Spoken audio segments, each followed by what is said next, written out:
Hola, muchísimas gracias una vez más por estar con nosotros. Hoy les traemos, yo diría, un programa diferente. Nunca lo hicimos en todos los años que estamos en vuestra pantalla. Nosotros nunca, jamás hablamos acerca de la esclavitud. Y de esto es que vamos a hablar hoy. Mi padre era autónomo, era protésico dental. Y siempre me decía, quiero morir siendo esclavo de mis principios y no de los hombres. Siempre quiso trabajar por su cuenta, le fuera bien, mal o regular. Y reitero, hoy vamos a hablar de la esclavitud con un hombre, Luis Ludeña López de Calasparra, que nos contará al principio entonces acerca de por qué le ha nacido el gusanillo de hablar, de estudiar acerca de la esclavitud y aparte qué es lo que él hace durante las 24 horas. Muy buenas. Mire, yo siempre he trabajado en la notaría de Calasparra. Y cuando yo hacía un documento difícil, que es lo que a mí me ha gustado, hacer documentos muy difíciles, yo siempre me preguntaba, ¿esto que hago yo hace 400 o 500 años cómo se hacía? ¿Cómo eran los escribanos? ¿Cuál era el contenido de las escrituras públicas? ¿Y qué leyes y qué reales pragmáticas eran las que regían este tipo de documentos? Yo nunca pensaba investigar a fondo no solamente la esclavitud, sino otros muchísimos temas y asuntos relacionados con los protocolos de los escribanos. El gusanillo se lo debo a dos personas fundamentalmente. Mejor dicho, tres personas.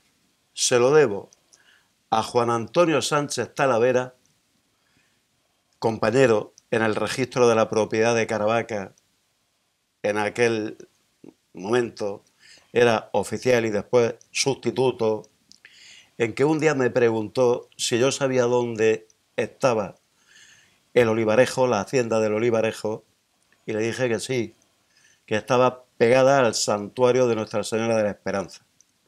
Y me dijo que estaba leyendo un censo constituido a favor de la hacienda del Olivarejo. Lo leí, lo vi que no se me ha olvidado, los constituyentes eran don Juan de Llobregat y doña Magdalena Martínez, vecinos de Calasparra, y me propuso cada sábado que yo subía a despachar lee largo en el antiguo archivo de la hipoteca. Eso por una parte. Luego, por otra parte, también ha influido mucho un registrador de la propiedad que fue del partido de Caravaca de la Cruz, hoy registrador mercantil de la región de Murcia, don Santiago Laborda Peñalver, que además de su cargo es investigador de los protocolos de los escribanos de los siglos XVI y XVII en materia de agua de la Huerta de Murcia. Y por último, una persona que ha influido mucho es don Juan Ginés Sánchez Llorente, archivero del histórico de Calasparra, Murcia, que la primera vez que me vio me animó a investigar los protocolos de los escribanos que comienzan en Calasparra desde 1550 y ahora mismo voy por el 1705, y que me dijo que me iba a llevar una sorpresa muy grande porque yo esperaba terminar muy pronto y él me dijo, no vas tú a terminar pronto, porque la clase de persona que eres tú, el método de trabajo que tienes y la forma de trabajo que tiene hoja a hoja, te va a gustar la venta de un animal, la venta de un buey, la venta de una cabra, la venta de una burra, la compraventa de cebada, de trigo, de otros cereales, te va a gustar la compraventa de esclavos, te va a gustar los financieros portugueses instalados en el Reino de Murcia, las familias, los clanes, la clase sacerdotal, y yo le hacía la contra. Pero la verdad es que llevaba toda la razón, porque ha llevado razón porque comencé el día 10 de enero del año 2000 en el archivo histórico de Calasparra y llevo 40 cajas, nada, muy poco. Pero hoja a hoja, con una sustancia, puede decirse, bastante densa. Bueno, don Luis, vamos a ubicarnos en un periodo de tiempo que creo que más o menos por allí usted empezó a trabajar, a interesarse y a conocer. Fue la esclavitud en el derecho romano y sus formas. ¿Qué nos puede decir acerca de esto? El derecho romano, como usted bien sabe, ha sido la fuente del derecho de casi todas las naciones civilizadas. En el derecho romano, habían dos secciones que contemplaban por qué uno era esclavo. Una sección o compendio era el derecho de gentes, iuri gentium, y otro era el derecho civil, iuri civilis. Entonces, si nos vamos al derecho de gentes,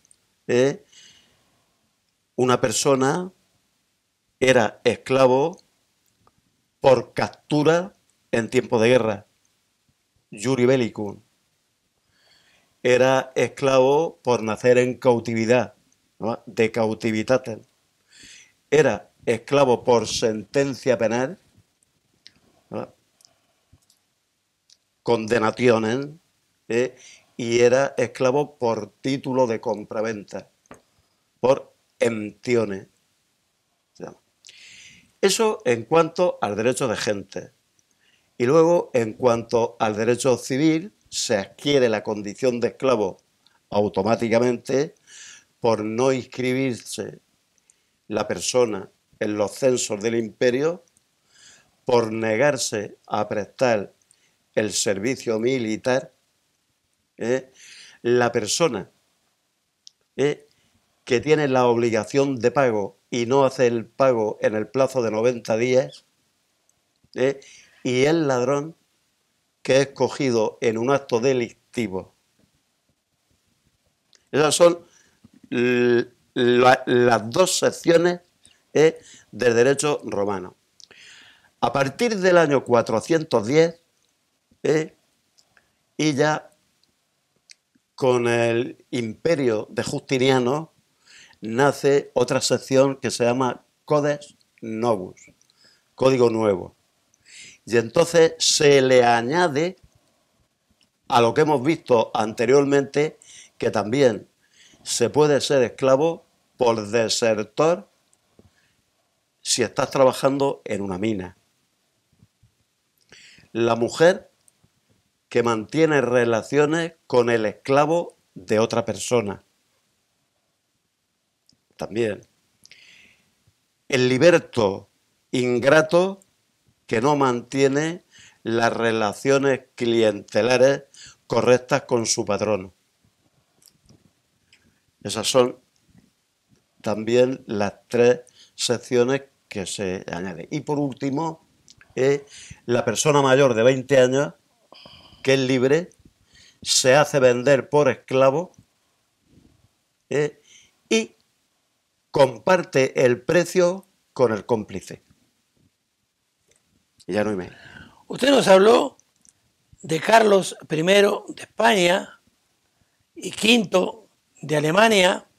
Entonces quisiéramos saber acerca del Imperio Español, acerca de su posición en el mundo y la importancia de sus reales pragmáticas y leyes. El rey don Carlos I de España y V de Alemania fue proclamado rey de España en Flandes, en contra del Consejo de Castilla.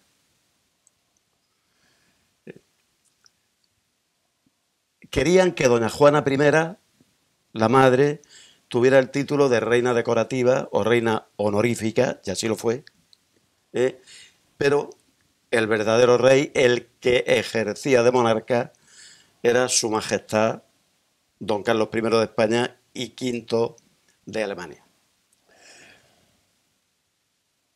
El monarca reúne una vastísima extensión oceánica y territorial sin parangón en la historia. Sin parangón en la historia. Él ya, por adición dinástica, lo que hace es juntar las coronas de Castilla, de Aragón, de Austria y la de él. Entonces hay ya y de Borgoña, una adición dinástica inmensa y un poderío territorial no visto. Basta cerrar los ojos y ver que su vastísimo imperio comprendía un 26% del globo terrestre. Un imperio, como digo, irrepetible, que comprendía desde Flandes hasta el Estrecho de Magallanes y desde las Filipinas hasta México. Una monarquía tan sumamente poderosa, fuerte, estaba dotada de las reales pragmáticas más avanzadas, más modernas y más importantes que habían en el mundo. Ahora, quisiera que se nos hablara, que nos explicara a quienes de esto conocemos poco y nada, primero su opinión acerca de todo esto que pasaba siglos atrás, sino que nos hablara y nos explicara qué es la real pragmática sobre la esclavitud. Sí. La real pragmática sobre la compraventa de esclavos fue dictada por su majestad el rey don Carlos I de España y V de Alemania, basándose en el Código Justinianus, en el Código Justiniano, en la ley de Duobus Rei Vendi y en una real pragmática de las Cortes de Alcalá de Henares. Entonces, esa masa hizo nacer el texto legislativo que había de aplicarse para la compraventa de esclavos. Las partes diferenciadas del documento público son la parescencia, el acto de venta para siempre jamás, la descripción del esclavo, el valor, la libertad de cargas, la presencia de 3 testigos, la firma del escribano, porque los comparecientes no sabían, ya luego debería de firmar uno de los 3 testigos, que a veces sabían solamente firmar, pero ni leer ni escribir. Y por último, hacer la salvedad del plazo de 4 años. Estamos en una legislación tan avanzada, que es lo que se hace hoy con los impuestos sobre transmisiones patrimoniales y actos jurídicos documentados, el plazo de 4 años de afección que tiene el negocio jurídico y el hecho imponible del sujeto pasivo para revisar en complementaria. Eso ya lo preveía estas reales disposiciones. Lo que pasa es que no se lograban porque no había técnica, no había tecnología, no había parte, no había servicios de correo, no había redes telemáticas, no había teléfono, no había electricidad, no había nada. Pero previsto ya estaba. Y de hecho los escribanos lo advertían. Les advierto del contenido de la Real Pragmática de las Cortes de Alcalá, que hablan de la responsabilidad que tiene de ponerle el valor el 50% más o el 50% menos de los reales y las afecciones. Ahora, ¿se ha ocupado usted, le ha inquietado el saber la diferencia que existe entre aquellos esclavos de aquellas épocas, el Imperio Romano, como bien hablábamos, y los africanos que después no solamente fueron traídos a Europa, sino que fueron llevados a América en barcos repletos, con hambre, con sed, en fin? ¿Qué diferencia encuentra usted o ha encontrado en los libros acerca de estos tipos de esclavos? Mire, es muy importante, como usted apuntaba en el inicio del programa, ver la definición de un esclavo en el derecho romano, para que el telespectador se dé una idea. El derecho romano dice y define al esclavo como una cosa res quiere decir cosa, de la total propiedad de su amo, de su dueño, sobre el que ejerce con poderío toda la potestad y lo somete a toda clase de trabajo y castigos, porque el amo es el dueño de la vida y de la muerte del esclavo. ¿Y con el africano qué sucedió después? Posteriormente, por supuesto. Claro. Lo que pasa es que la gran cantidad de esclavos de África que llegaban al continente americano, pues también estaban sometidos a ese imperio, a esa definición. No había variado.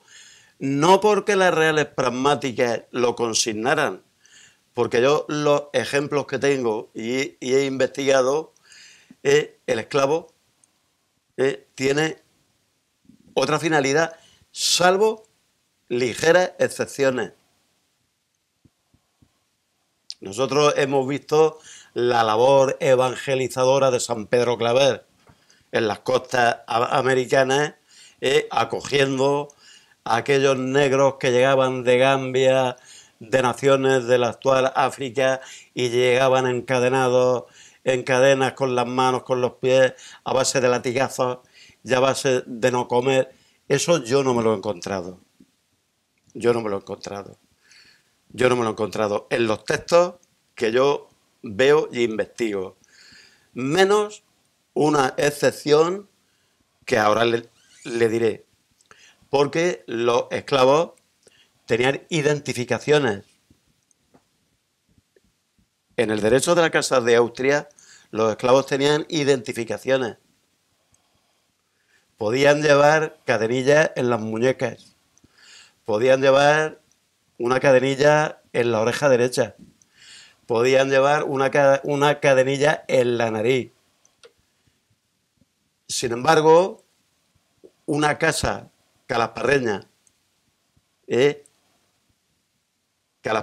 que hoy la hacienda es propiedad de un gran empresario fallecido hace 15 días, don Juan Francisco Fernández García, a quien mando a su viuda Antonia y a sus hijos, les mando un abrazo muy fuerte, cuando hace 20, 25 años compró la hacienda del Soto a la señora condesa del Valle de San Juan, a la familia Melgarejo. Esta familia es antiquísima y marcaba a los esclavos a fuego. De tal manera y de tal suerte, aparecen los textos, que cuando se secaba la marca aparecía una palabra, que era caravaca. Caravaca. Caravaca. Porque tenían un dominio y un poderío en los términos de Caravaca, de Cejín, de Calasparra, de Cieza, toda la huerta de Murcia, el término de Murcia era de ellos, eran regidores perpetuos de la ciudad de Murcia, por título real, y marcaban a los esclavos con un rectángulo que cuando se les secaba parecía Caravaca. ¿Para qué? Porque se les escapaban algunos. Y yo he investigado 2 expedientes de búsqueda y captura por la Santa Hermandad y han sido detenidos en la ciudad de Zaragoza y han sido identificados por la marca Caravaca. Ahora, me está haciendo acordar de mis tiempos en las estancias, en las haciendas, como dicen ustedes, de Uruguay y Argentina, sobre todo de Uruguay, donde los gauchos marcaban con hierros candentes al ganado. Sí. ¿Para qué? Para que todo el mundo supiera que esa vaca, por ejemplo, ese toro, era de él. Si se escapaba del campo, entonces evidentemente había que traerlo porque era de él. Esto, al día de hoy, en su concepto particular, ¿le parece normal hacerlo en un ser humano? No, no. A mí no me parece normal, y me sale en un porcentaje mínimo. En un porcentaje máximo llevaban identificaciones de cadenillas, o también identificaciones, los resellaban, que ahora podemos ver, o sea, por una cicatriz en la frente, por un lunar en la cara izquierda, por un lunar en el labio, por una melladura, como su padre era protésico. Era protésico dental. Pues, ahora podemos ver una identificación de una esclava y la identifican porque era mellada de la parte de arriba. Entonces, eso sí me sale. Pero marcados me han salido estos de esta manera como medio identificativo que les sirvió, como lo he repetido anteriormente, para que en un expediente de búsqueda y captura en Zaragoza lo encontraran. Pero ahora, a mí no me parece, no me parece muy correcto. Muy bien. Porque en la parte final, en los actos liberatorios, veremos cómo los que libertaban a los esclavos, por qué lo hacían y a quién invocaban. ¿A quién invocaban? A nuestro Señor Jesucristo en el Monte Calvario y a la Santísima Trinidad, Padre, Hijo, porque era una sociedad muy religiosa. Era una sociedad muy creyente que estaba controlada por la vida religiosa y por el trabajo. La asistencia a la Santa Misa, a novenas, octavas, quinarios, y toda suerte y toda clase de actos religiosos. Y era el trabajo de sol a sol, o más que de sol a sol, y las prácticas religiosas. Eso es lo que había. Don Luis, tuve la suerte o la desgracia de trabajar durante 3 temporadas en el fútbol italiano y veía cada domingo ir a misa los representantes de la mafia, de la 'ndrangheta que se llama, de la Cosa Nostra, que durante la semana, por ejemplo, habían mandado a asesinar a 1, a 2 o a 3 o a 10 personas. Habían 2 ciudades, existen hoy día, 2 ciudades cerca de Nápoles, muy cerca de Nápoles y muy cerca una de otra, que mueren más de 365 personas al año. En este caso allí está la 'ndrangheta, marcados por los capos de la 'ndrangheta. Y esos capos de la 'ndrangheta son los primeros que están en la iglesia los domingos para llevarle regalos al cura. Eso no tiene usted la experiencia que usted tuvo, que así es.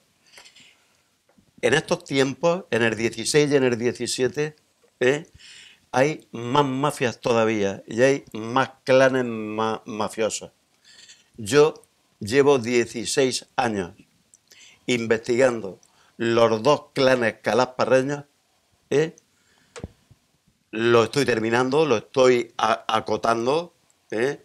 Lo voy a escribir en el registro de la propiedad intelectual, ¿eh? Y le puedo decir que en un pueblo de 800 almas había 10 que morían de un bando, 4 asesinados y 10 de respuesta de 3, y así sucesivamente. Una población con un número de habitantes tan pequeño convertido en un charco de sangre, todo por los intereses políticos, económicos, financieros y controles de la Iglesia, porque precisamente los clanes eran quienes más hijos presbíteros tenían, y algunos inteligentísimos y que ya estaban en contra de esa barbarie, de ese terror, de esa sangre, sudor y lágrimas, y que en conversaciones internas familiares ya advertían, cuando eran estudiantes de clérigos de menores órdenes sacras, que era lo previo a pasar al subdiaconado, al diaconado y al presbiterado, que eso iba en contra de nuestro Señor Jesucristo, en contra del Monte Calvario, en contra de la Virgen, en contra. Pero las querellas interfamiliares del Reino de Murcia, yo conozco las de Calasparra, porque llevo 16 años investigándolas. Pero en Cejina habían clanes, y en Cieza habían clanes, y en Murcia habían clanes.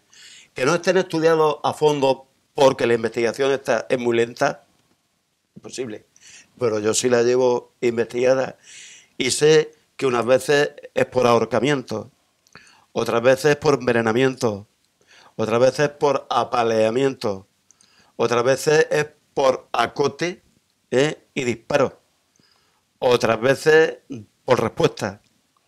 Don Luis, para terminar la primera parte de la entrevista, seguiremos la segunda. Yo le preguntaría, por ejemplo, esa venta de esclavos actual, vamos a nombrar, vamos a dar nombre y apellido, porque no nos casamos con nadie. Podemos hablar de Lionel Messi, de Cristiano Ronaldo, de Diego Costa, esa esclavitud actual que existe en el fútbol, donde tanto juego, tanto valgo, tanto reditúo, tanto valgo. Aquellas cruzadas hacia América de barcos repletos de africanos que los llevaban hacinados en las bodegas, comiendo heces prácticamente, ¿qué redituaba a quienes los llevaban? Les rentaban grandes comisiones, grandes sumas de dinero como comisionistas. Y luego cuando llegaban a la plaza o al puerto, entonces venía la subasta. Y ahora, la pregunta es, ¿la compraventa de esclavos como especialidad en el derecho de la Casa de Austria? Sí. El documento público, sí. Sus partes y formas obligatorias. Sí. Háblenos de esto. Sí. Lo podemos ver. Sí, claro, claro.